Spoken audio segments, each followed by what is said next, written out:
बिहार में चुनाव से पहले ये बड़ा सवाल है कि क्या एक बार फिर नीतीश कुमार सीएम बनेंगे? क्या चुनाव में सीएम के चेहरे का ऐलान होगा? क्या नीतीश को बीजेपी सीएम का चेहरा बनाएगी?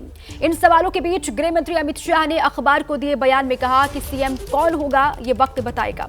इस पर अब नीतीश कुमार की पार्टी के विधान पार्षद गुलाम गौस बीजेपी पर हमला कर रहे हैं, हमला बोल रहे हैं। बड़ी खबर आपको बताएं, गुलाम गौस का कहना है कि याद रखें, हमारी बैसाखी पर केंद्र की सरकार चल रही है और बिहार ने बड़े बड़े तानाशाह की सत्ता पलट दी है। मेरी बिल्ली मेरे पर म्याऊं, ये उनकी ओर से कहा गया। गुलाम गौस का ये बड़ा बयान है। नीतीश एनडीए का सीएम चेहरा और वही मुख्यमंत्री बनेंगे। होश में बयान दे, 115-120 सीटें चाहिए। के एमएलसी एवं बड़े अल्पसंख्यक चेहरे पार्टी के गुलाम गौस हैं। चुनाव होना है इसी साल। अमित शाह ने कल एक अंग्रेजी अखबार को इंटरव्यू दिया, उनसे पूछा गया कि एनडीए का सीएम फिर कौन है, तो इस पर उन्होंने कहा कि ये समय बताएगा कि एनडीए का सीएम चेहरा कौन होगा। हालांकि उन्होंने ये साफ किया कि नीतीश के मुख्यमंत्री रहते हम लोग चुनाव लड़ेंगे। वहीं आज एक और हिंदी अखबार को उन्होंने इंटरव्यू दिया, उनसे पूछा गया कि नीतीश को आप लोग चेहरा घोषित नहीं कर रहे हैं, विपक्ष सवाल खड़े कर रहा है। तो इस पर उन्होंने कहा कि विपक्ष हमेशा सवाल खड़े करता है कि इसको घोषित नहीं किए, उसको घोषित नहीं किए, हम अपने हिसाब से तय करते हैं। हमारे दम पर सरकार टिकी हुई है और हमें को सबक सिखा रहे हैं। हमारी बिल्ली हमरे म्याऊं।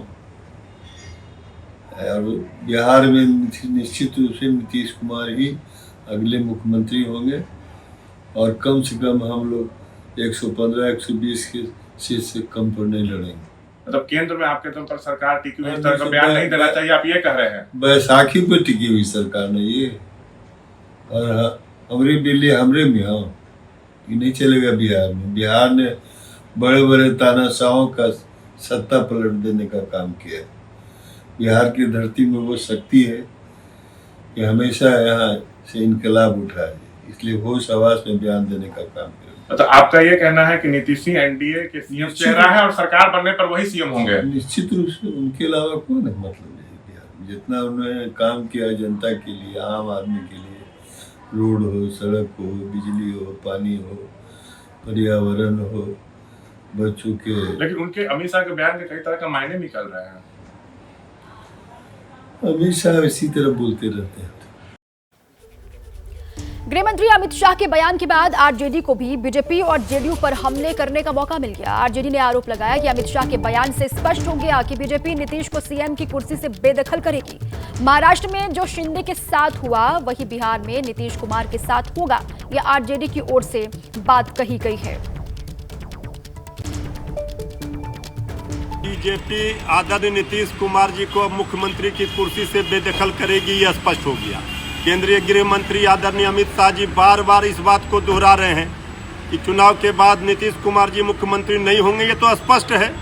अब सिर्फ इतना कह रही है बीजेपी कि नीतीश कुमार जी के मुख्यमंत्री रहते हम चुनाव में जाएंगे। अब इससे कोई फायदा होने वाला नहीं है। महाराष्ट्र में जो शिंदे जी के साथ किया वही नीतीश जी के साथ करेंगे, ये बात हम लोग बार बार कह रहे हैं। ये स्पष्ट हो गया। अब नीतीश जी को सोचना है, नीतीश कुमार जी की पार्टी को भी समाप्त करेगी बीजेपी और उनको मुख्यमंत्री की कुर्सी से भी हटाएगी।